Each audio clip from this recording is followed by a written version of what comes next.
The Dragon Ball franchise has been going on for many years, taking some breaks along the way. Starting in 1984 with Chapter 1 of the Dragon Ball manga, it continued up until 1995 with the ending of the Buu saga, and has appeared in different iterations since then with Dragon Ball GT, Dragon Ball Super, Dragon Ball Daima, and a bunch of movies and video games along the way. With that being said, there have been a number of great endings throughout the course of the story. But to me, when it comes to all endings, there's only one that's truly perfect among them.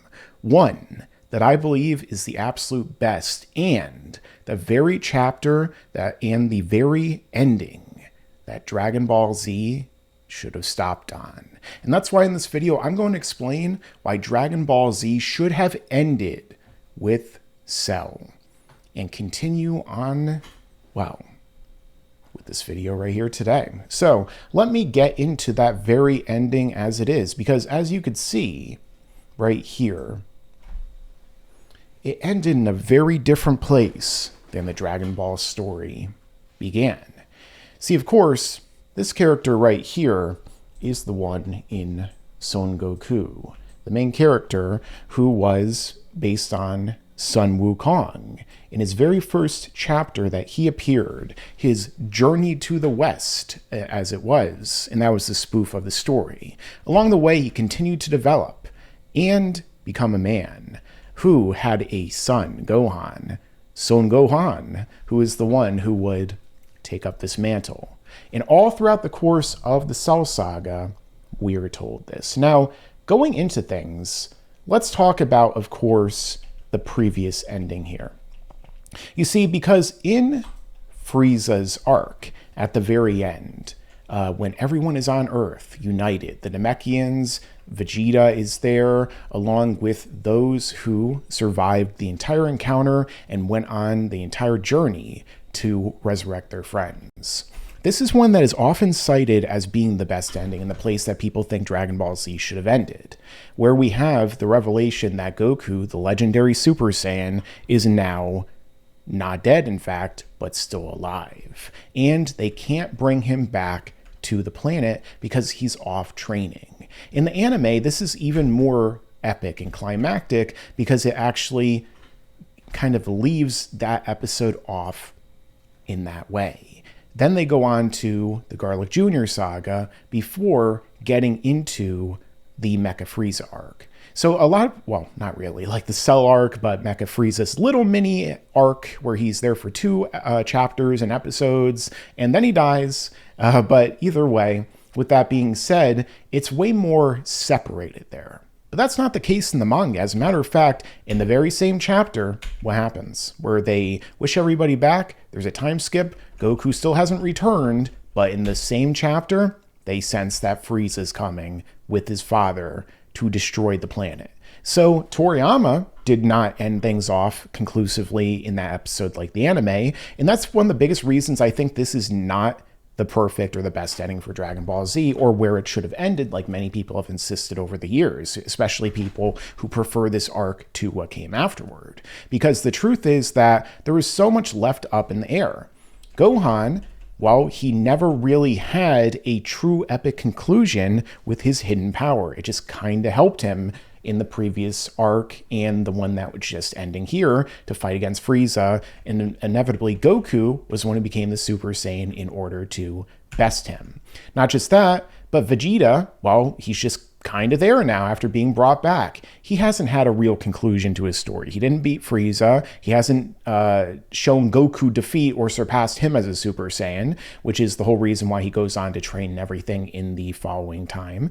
And not just that, but there's just so much left up in the air that I think that this would have been an unsatisfying ending and also kind of generic, because there are a lot of other anime that end like a Western or a Ronin samurai story where the main character just kind of wanders off into the distance and leaves all his friends and family behind, and maybe he'll come back someday, but then it usually doesn't happen. For me, that's not anywhere near as good or conclusive as what we get in the next arc. Because by the end of the next arc, every single thing that has been established is tied up, making it by far one of the best of any anime or manga or general story I've seen. Think about what happened throughout the course of the story that led to this. For instance, one of the biggest themes of the Cell Saga, that everyone of the past generation is already dead, that they have had their time, and now it is time for the next to take over, for the bright future to be seen and overseen by the people that followed, not the mythical men from the past. Like, for instance, Goku. Goku is the legendary Super Saiyan. We see him fighting Trunks right here. And when this happens, he's using his finger against Trunks' sword, which doesn't necessarily mean as great of significance as a lot of people establish in terms of Goku being infinitely above Trunks or whatever they would say here. It's more of a battle of their ki, but either way, cinematically and thematically, this is to show how much of a legendary fighter Goku really is, which Trunks then says right here, amazing. The stories or legends I've heard about you are really true. No, you're even better than the stories, better than the legends. But what happens? This legendary fighter is felled by what? A virus. He is killed by a Earth virus, not something he got on Yardrat or by biting Frieza's tail or from eating sensu beans or whatever people speculate. No, a virus that affected other people on the planet, attacking their heart and killing them. Sensu beans don't work, and this is just the way he's felled. Like in War of the Worlds, the powerful invading aliens come to the Earth to wipe everyone out, and what happens at that point? They die because of Earth microbes, Earth viruses, because their immune system cannot handle it, which is very realistic. And so there is a disease that could kill even Goku and did in the original timeline. And in this one, which Trunks is saving through these actions, he survives. But that didn't happen originally. It didn't happen in this Trunks' timeline or the one that the main villain of this arc came from. It was the death of Goku and then the next generation, the children, in a sense, of Dr. Gero, through his evil machinations, went on to kill all the other Z fighters, except for Gohan, who invariably, inevitably, as we see right here, in this, the future Trunks story, Trunks the story, in the manga version especially, it's even more bleak. What do we see? That they killed Gohan eventually too. The only powered fighter in this world that is of that lineage, aside from Cell, is Trunks. And Gohan is killed pretty easily, in fact, in the manga version, off screen, in fact. I was only using half of my strength the last time, and then he kills him. He doesn't die on screen because his time, the time of the past characters, is over. That is what this whole arc is all about. The time has passed and the new time is beginning. And there is the characters that we see on screen that are fighting this entire arc against them who have died. And Goku's transition from being the main character has definitely begun even sooner than this. All of this, which ties into the character who steps up at the very end of this story and realizes his ultimate power, which did not happen on Frieza, but happened here, of Son Gohan. When he goes into the new highest ascended form of legendary Super Saiyan and goes on to fight against the villain, who in my estimation is the best villain in the franchise because he is the summation of every single other one that came before him. He is the combination of Goku, who is a hero, Vegeta, who is a villain, Piccolo, through King Piccolo, the mythological villain of the past, Frieza, and his father, the great science fiction and previous villains of the last arc, all of them combined together in a single being with all of their powers, their weaknesses, their attitudes, their proclivities, everything in one being. And Gohan, the next generation, steps up to destroy him, and invariably does, with the spirit of his father from the afterlife guiding him to this occurring.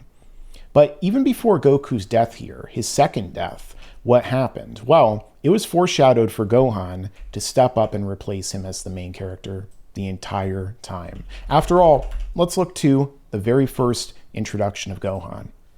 When Gohan was introduced in the very first chapter of the new section of the story, Dragon Ball Z, the delineation, the anime, it's all one manga in the Dragon Ball, from Goku's introduction to meeting Oob, which I'll also talk about. We're introduced to Gohan. We're told that he's powerful. Goku knows he has the strength, but she won't allow him to be trained. Chi-Chi, this case, his mother, which we see right here. Now, this is something that is a recurring theme throughout the story. Gohan has a lot of hidden power, which is what invariably leads to him being able to help fight against Raditz and to perform incredible feats like this.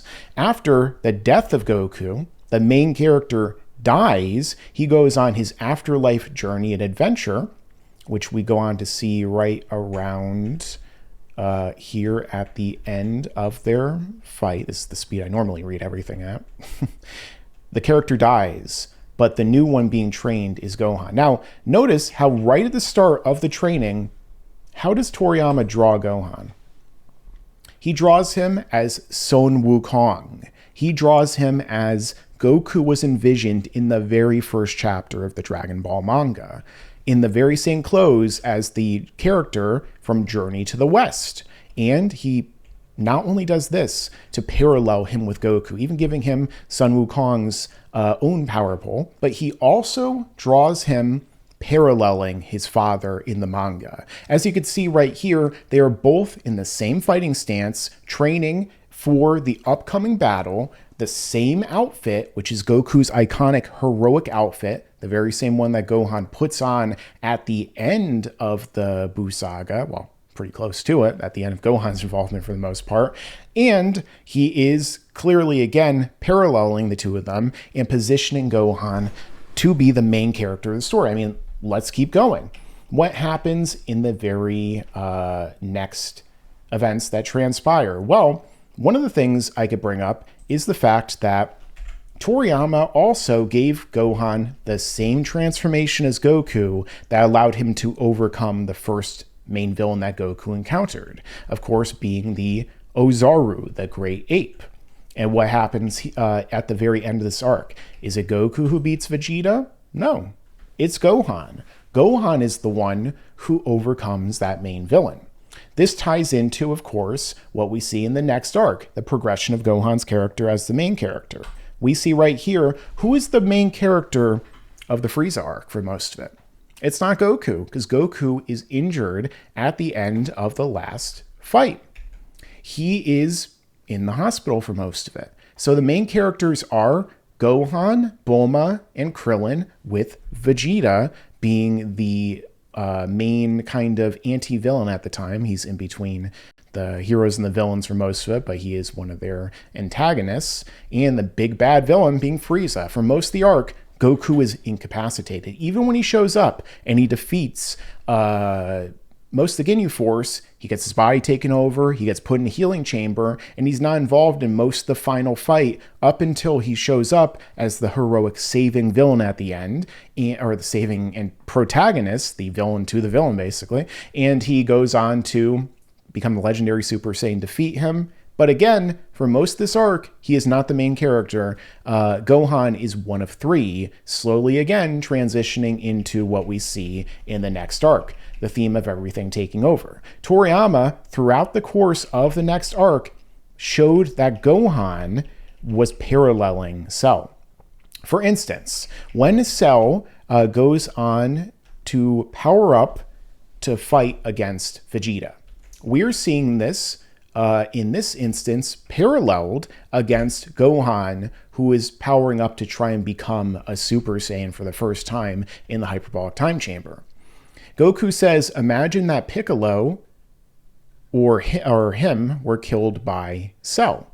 Gohan can't, because he has never even met Cell. Not yet, but Toriyama put this in here for a reason.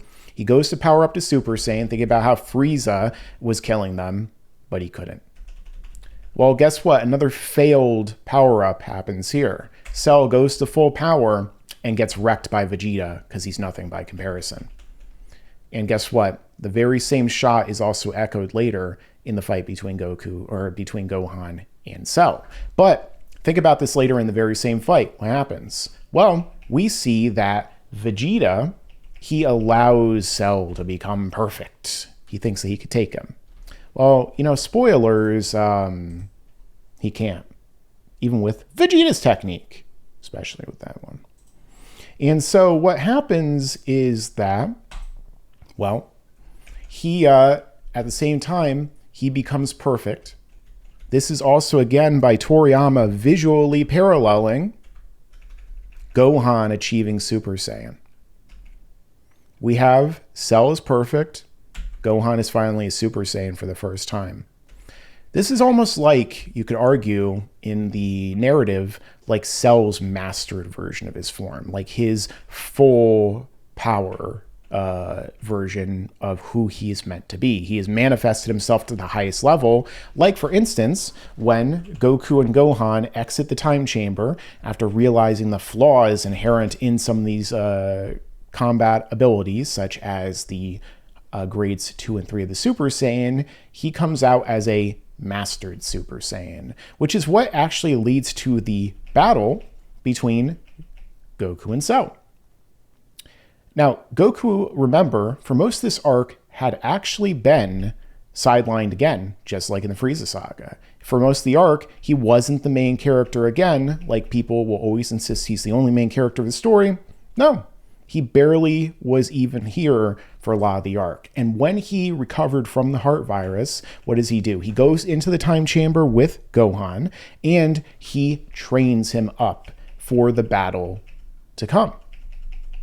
Even before the fight against Cell, what happens? Goku and Gohan enter the time chamber, and when they do, what are we told directly on the screen by Toriyama, who's writing it?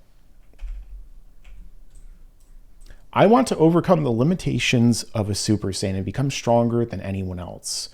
What I really want is for you to become stronger with me. Now, this translation is actually not the best, because what he's saying is he wants to become the strongest there is, and he wants Gohan to become stronger than him. I'm not sure why they would have translated it like this, but the whole point is that we're actually told specifically that Goku is training Gohan to be even stronger than him. And that's invariably what happens. We again are contrasted against the battle between Cell and Vegeta, in which he fails. But not just that, additionally, what happens? We also go on to see that this is in fact the case when Goku and Gohan exit the time chamber, and Gohan is stronger than Goku. Directly proven to us in the story before he ever taps into his hidden power, becomes a Super Saiyan. He goes on to have an awesome epic fight, during which, just like in the Buu saga, Vegeta admits that Goku is better than him. This is something that, again, the Buu saga kind of apes off a lot of what we see in this particular ending. Goku gives up against the main villain because he knew that he would never win, that only Gohan would win, that Gohan was stronger than him, and also because the themes in which he is passing on the torch to his son, Gohan, the new main character of the story. And so he gives up, which he never does against a main villain like this, and he then gives it up to Gohan to get into the battle. As he brings up right here, Gohan is already stronger than him. He's already stronger than he can imagine. And what does he say? He started to feel his power awakening inside the Room of Spirit and Time. And when Gohan was fighting or watching Goku fight against Cell, the previous main character fighting against the current main villain, who represents all of the ones who came before, what does he say? He didn't even have a difficulty following what was happening. Because in Dragon Ball, the senses are almost always in characters of this nature, with only exceptions being somebody like a King Kai, to showcase the level of power that they are at. If you could follow someone's speed, you are as strong or stronger than they are. If you lose track of them during a fight and you can't follow them anymore because of how fast they are, that's typically inductive and indicative, which would be a better word, of the fact that they are stronger than you. So Gohan is already stronger, and then through the course of the fight, finally manifests the ultimate hidden power that is within him to make it active and to be able to ultimately overcome the main perfect villain of the story, who again, not only does he kill all of his children in brutal fashion, but he then goes on to dominate him to the point in which Cell is pushed to such a desperation, he goes to blow himself up. He basically, like in a video I talked about recently on my channel about the parallels between Dr. Gero and Oppenheimer, well, essentially the creator of the ultimate bomb that was utilized against the very people from which this story spawned ultimately is represented in his greatest creation, Cell, who is going to blow himself up to try and destroy the planet itself.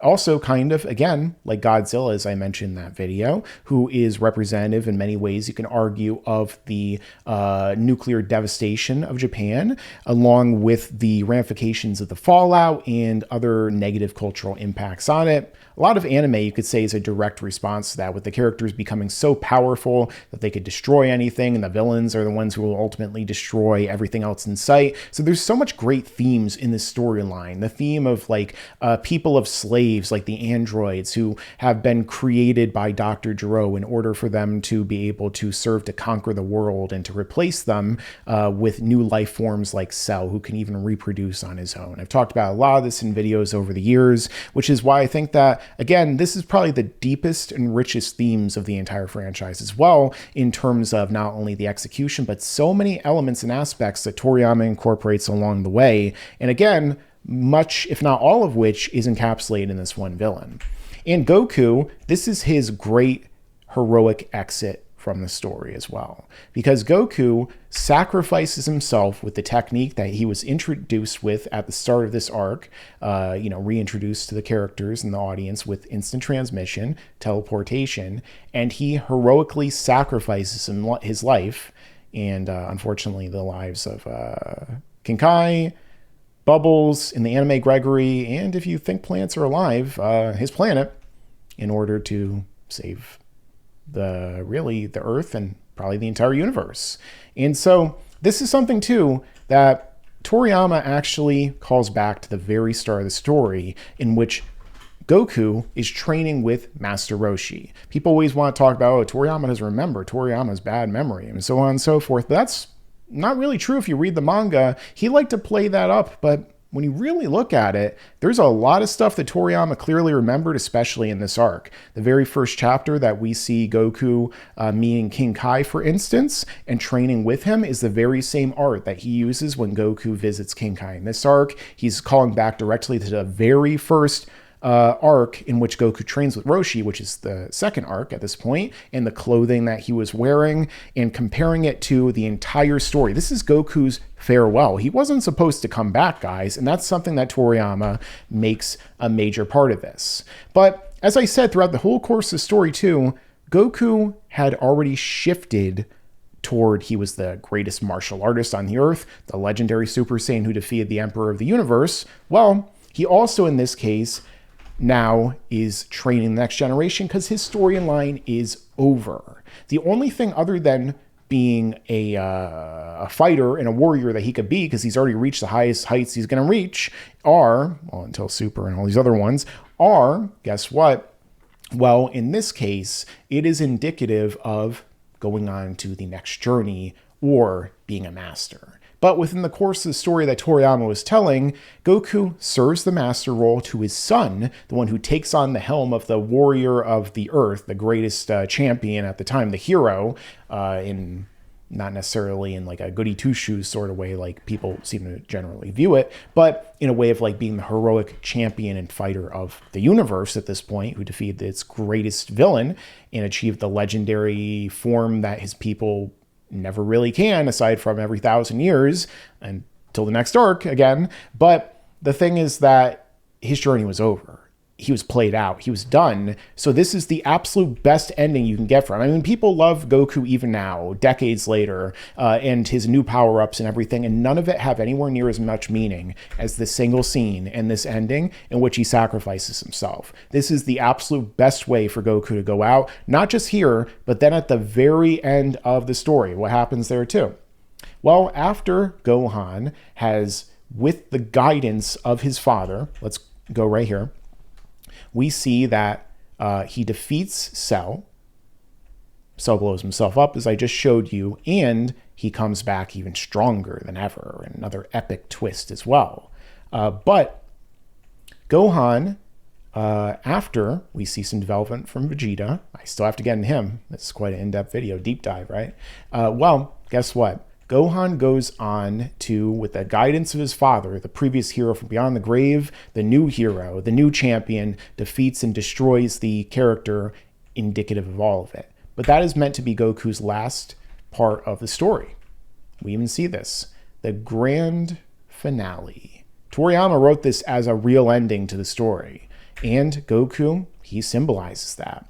Before I get into Vegeta again here, I want to talk about how Goku chooses to stay dead. That, as we see right here, although some other YouTubers have pointed out that maybe Bulma didn't ever actually say this on screen like Mr. Fusion, but Goku is the one who brings enemies to them. I mean, that was one of the biggest themes here. The sins of the fathers, passing them on to the sons. In the case of Gohan, having to fight the battles. In the case of Dr. Gero with his sons and children, the evil ones like Cell, for instance, and the androids destroying the world. Future Trunks having to contend with the sins of his father and Vegeta, and also of the other characters throughout the course of the story. Well, in this case, he's saying that if he's gone, then so too will these threats upon the earth. This was the big theme and the great way of writing off Goku that Toriyama gave us. Not only did he sacrifice his life and die, again, even knowing the Earth Dragon Balls wouldn't be able to bring him back and they would need the Namekian ones, or the super ones, or whatever. Anyway, they basically what happened was he chose to sacrifice himself again, permanently, by not coming back. And he'll see them all again in the future when they die, which is a little bit creepy, as they point out. That's Goku's ending. Perfect write-off ending, 10 out of 10 as far as I'm concerned. Best way to end his character, and then to lead into the bright future that awaited them. Not just for Gohan, but remember, in this arc, we actually get two endings. Two perfect best endings in the ending that Toriyama clearly had us leaving off on, because what happened here? Well, we have Trunks also going back to his future to do what he wanted to do from the very start when he was first introduced to us. He goes and he destroys his androids with the new power which he has manifested for himself with the time chamber training, and after he kills them in epic fashion, of course, he just annihilates them, he, in turn, waits for Cell to come. Because just like how Cell, the perfect villain who went back in time in order to absorb the androids from the main timeline, kind of bridging the original and the main timelines, and also Toriyama's way of introducing a new villain that tied everything that just came together, because Toriyama was changing some of these things as he went along. A lot of people make it as a negative. It only makes that more impressive to me, because the guy was writing a time travel story with all these incredible elements simultaneously every single week at the last minute, and it still ended up being the best arc of the franchise as far as I'm concerned. And so what ended up happening was that Trunks lured out Cell, who had killed the original Trunks and went back in time in order to then become perfect. Well, Trunks knew about this story, so he waited, and then he killed him, and he brought peace to his future. And nothing ever happened in the future Trunks arc after this. It was all perfectly fine and great.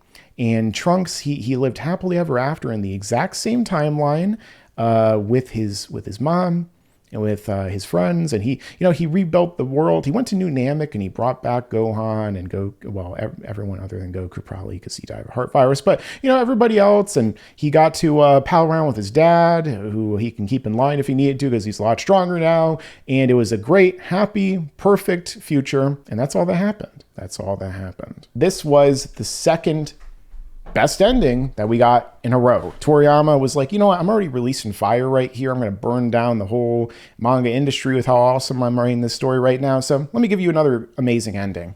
And that's how the arc ends. That's how Dragon Ball Z should have ended, because every single thing interconnects into the perfect ending, not just for the main characters as we showed before, but then we also have characters like Vegeta.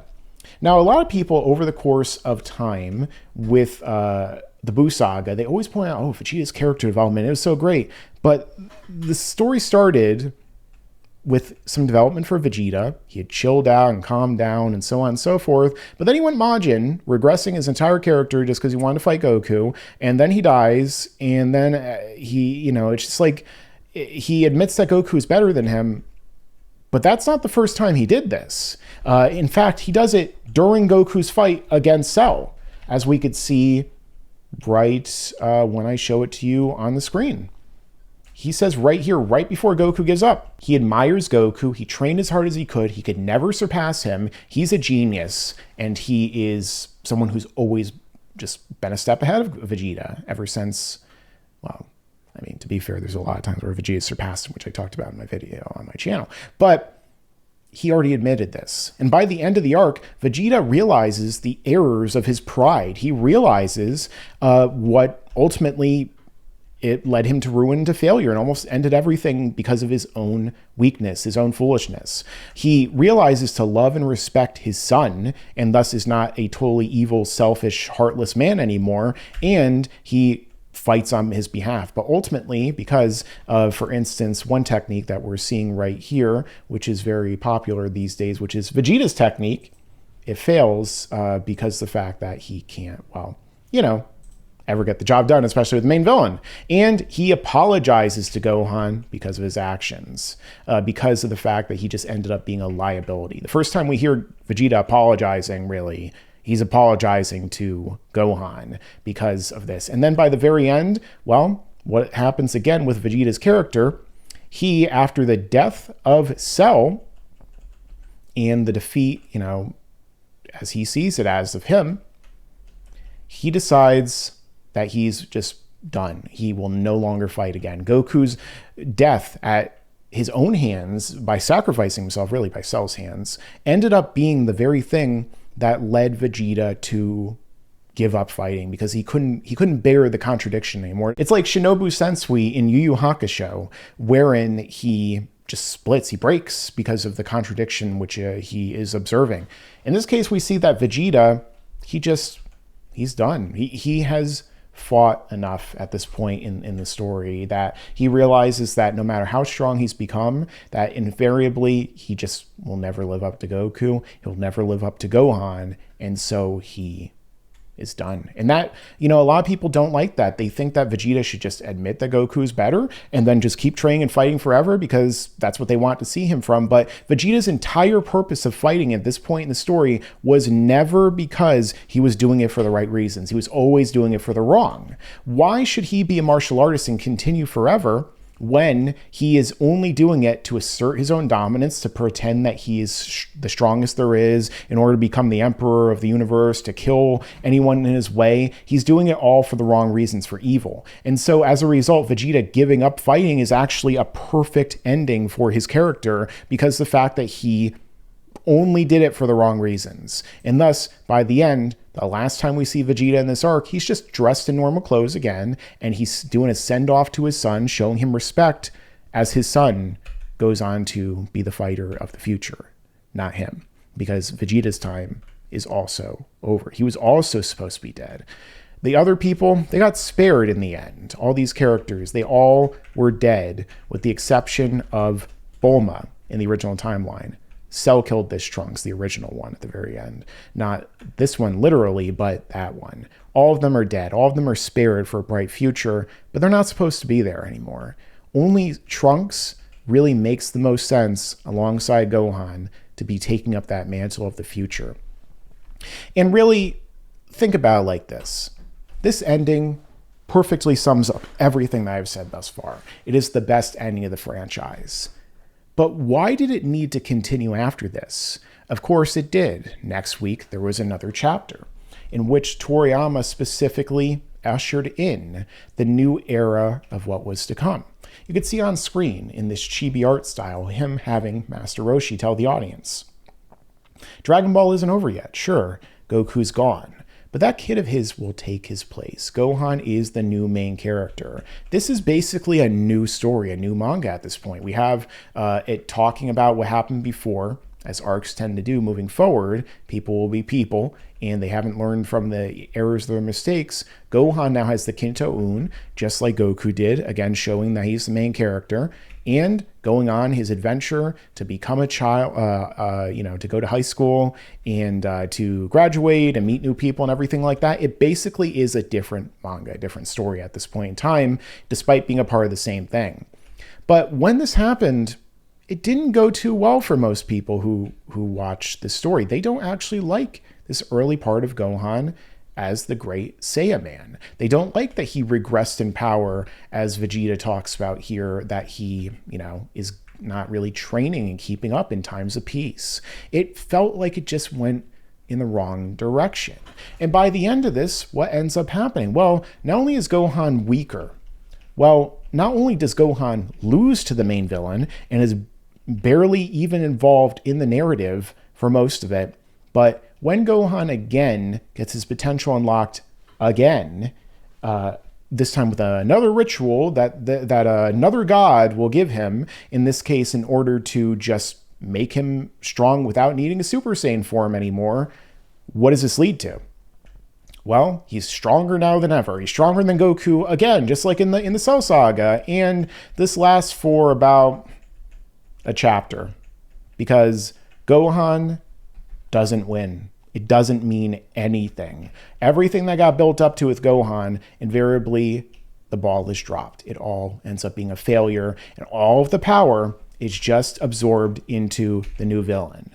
Another regenerating villain that has other people's powers and is trying to embody them and represent them to fight against the hero, who now again is Goku. You see, Goku was dead forever. I'm never going to come back, guys. What happens the next arc? Goku comes back. He comes back for a one-day visit, which seems like it's to be really nice, up until the point, of course, in which the Elder Kai gives his life to Goku, along with a brand new ability to fuse in order to bring Goku back to life and then to fail. And who does Goku fuse with? Well, he fuses with Vegeta. Another character who had given up fighting, but now in this arc, he fights again. He's Majin Vegeta. He fights Goku again. Remember that, guys? And that keeps going in this direction until eventually, who is the one who wins in the end? Is it Gohan? Nope. It's Goku again. Goku, whose story was over. Goku, who moved on to train with other masters. Goku, who gave the torch to the next character who was going to lead the future and the peace and everything moving forward. The one who manifested all his power, which he then went on to do again here. And guess what happened? Goku is the one who defeats Boo at the end. Goku is the one who is now the strongest hero again, even though they told us like 10 chapters before that Gohan was. And guess what? Then we have a 10-year time skip.